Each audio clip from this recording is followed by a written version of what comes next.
Şiirler bittim ben sanına, eşitken ey hemsaya değil.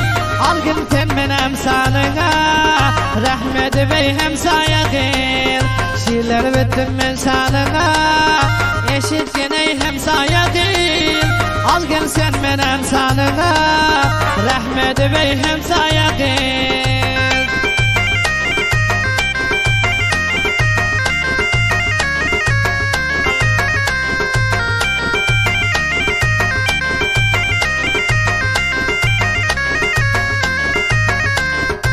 Fakat ben sonra gereği kaygılan olmaz derege.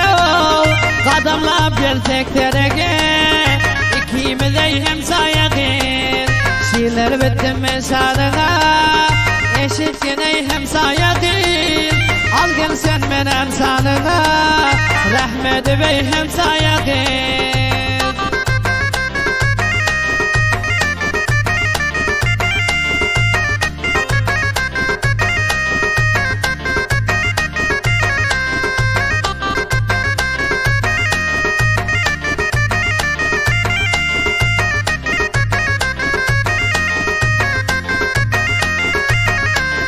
Yaşlama aldap gözümü, götürgün tenem derdime.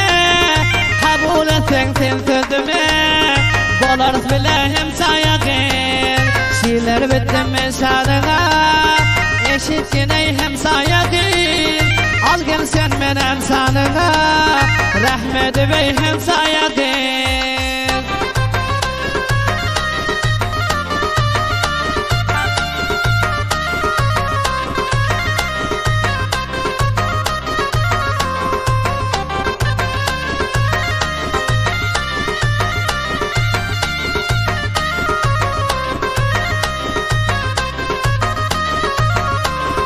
Kamlara salma bulması, fakat sen gönlümün hoşu. Saydım ben özün mahvesi, saylayı bey hemsayadır. Şiirler bittim ben sanına, eşitken ey hemsayadır. Al gel sen benim sanına, rahmet bey hemsayadır.